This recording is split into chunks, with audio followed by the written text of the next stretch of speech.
Here's some of the stories trending this week at NASA.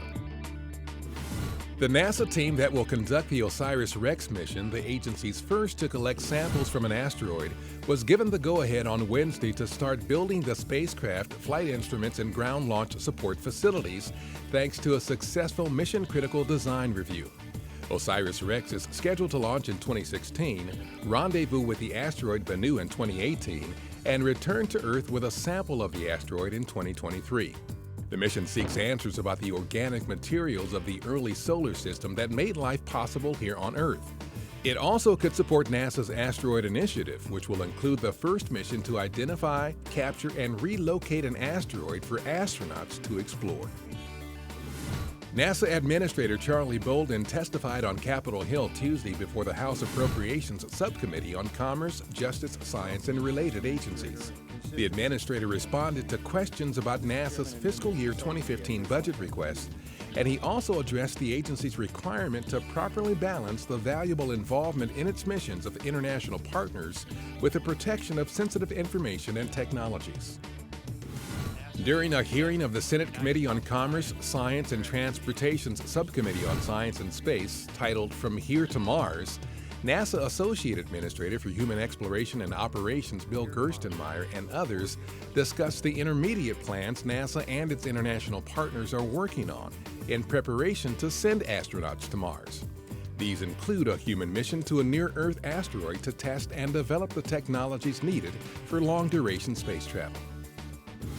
The Jet Propulsion Laboratory hosted members of the media Wednesday for an overview of NASA's Low-Density Supersonic Decelerator project. In early June, LDSD will fly a rocket-powered, saucer-shaped test vehicle into near space from the U.S. Navy's Pacific Missile Range facility in Hawaii. This technology could help NASA develop future inflatable spacecraft systems capable of safely landing heavier and larger payloads than ever before to planets with atmospheres. During a visit to Johnson Space Center on Thursday, Administrator Bolden talked with employees about the FY 2015 budget request. He also toured the newly renovated and historic White Flight Control Room in Mission Control, previously used for the final series of Space Shuttle flights. The control room will now support NASA's next generation of spacecraft and missions. A Russian ISS Progress cargo ship launched on April 9th from the Baikonur Cosmodrome in Kazakhstan with almost 3 tons of food and other supplies for the crew aboard the International Space Station. 6 hours later, the Progress docked in the same parking spot vacated by another Progress, which departed 2 days earlier carrying trash and other unneeded items. On April 10th, Disney Parks celebrated the 50th anniversary of the iconic song It's a Small World and its namesake attraction that opened as a tribute to UNICEF's work for children around the world at the 1964 New York World's Fair.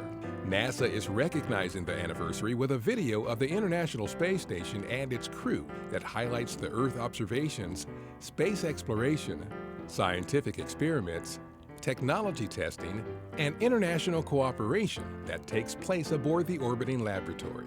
From its unique vantage point 260 miles above Earth, the ISS helps reveal that it really is a small world after all. And that's what's up this week at NASA. For more on these and other stories, follow us on social media and visit www.nasa.gov/TOR.